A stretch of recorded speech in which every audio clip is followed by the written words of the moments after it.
মোদিকে ফেরেশতা এবং খুনি বললেন ট্রাম্প। জি7 সম্মেলনে মার্কিন প্রেসিডেন্টের অদ্ভুত কাণ্ড।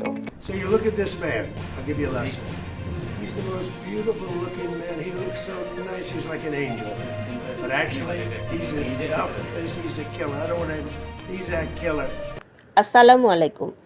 মার্কিন প্রেসিডেন্ট ডোনাল্ড ট্রাম্প যখন কোনো দেশের রাষ্ট্রপ্রধানের প্রশংসা করেন, তখন প্রশংসা শুনবেন নাকি উল্টো রেগে যাবেন তা নিয়ে রীতিমতো গবেষণার প্রয়োজন পড়ে। বিশ্ব রাজনীতিতে ট্রাম্পের এমন অদ্ভুত শব্দচয়নের সর্বশেষ শিকার হয়েছেন ভারতের প্রধানমন্ত্রী নরেন্দ্র মোদি।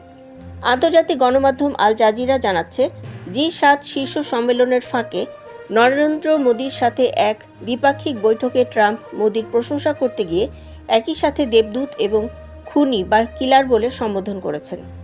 বিশ্ব নেতাদের এত বড় এক গাম্ভীর্যপূর্ণ মঞ্চে ট্রাম্পের এমন মন্তব্য এখন সামাজিক যোগাযোগ মাধ্যম থেকে শুরু করে আন্তর্জাতিক কূটনীতিক পাড়ায় হাসির রোল তুলেছে। আজকের বিশেষ রিপোর্টে আমরা দেখব ট্রাম্পের এই অদ্ভুত প্রশংসার আসল রহস্য কী। দর্শক, আল জাজিরা এবং আন্তর্জাতিক গণমাধ্যমের প্রতিবেদন অনুযায়ী বৈঠকে ট্রাম্প মোদিকে পাশে বসিয়ে সাংবাদিকদের বলেন, আপনারা এই মানুষটার দিকে তাকান, আমি আপনাদের একটা শিক্ষা দিতে চাই। উনি হলেন পৃথিবীর সবচাইতে সুদর্শন বা সুন্দর দেখতে একজন মানুষ। উনাকে দেখতে একদম খাঁটি একজন দেবদূত বা ফেরেশতার মতো লাগে। ট্রাম্প এখানে থেমে যাননি। মোদির চেহারার এই দেবদূত মার্কা প্রশংসা করার ঠিক পরক্ষণেই তিনি বোমাটি ফাটান। ট্রাম্প বলেন, দেখতে দেবদূতের মতো হলেও কি হবে, উনি আসলে ভেতর থেকে একজন খুনির মতোই শক্ত এবং একজন কঠিন ব্যবসায়ী। ট্রাম্পের এমন মন্তব্য শুনে পাশে বসে থাকা নরেন্দ্র মোদির অভিব্যক্তি কী দশা হয়েছিল তা সহজেই অনুমেয়। তবে দর্শক, কূটনীতির ভাষায় ট্রাম্প কিন্তু মোদিকে কোনো অপরাধী বা খারাপ অর্থে খুনি বলেননি। আমেরিকানদের কথ্য ভাষায় কিলার শব্দটিকে অনেক সময় অত্যন্ত দক্ষ, চতুর বা কোনো কাজে অবিশ্বাস্য রকমের সফল বোঝাতে ব্যবহার করা হয়।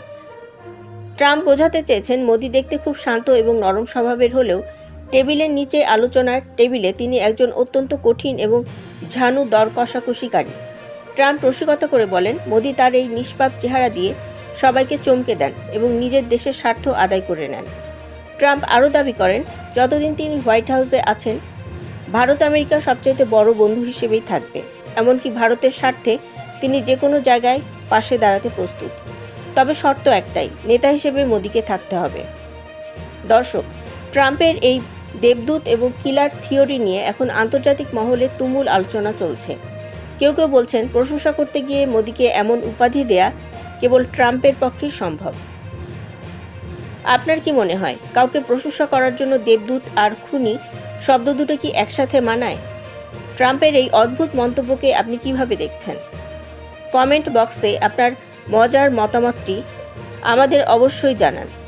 বিশ্ব রাজনীতির এমন সব বিনোদনমূলক এবং শতভাগ নির্ভরযোগ্য এক্সক্লুসিভ খবর সবার আগে পেতে আমাদের বিডি হট নিউজ চ্যানেলটি এখনই সাবস্ক্রাইব করুন। ধন্যবাদ।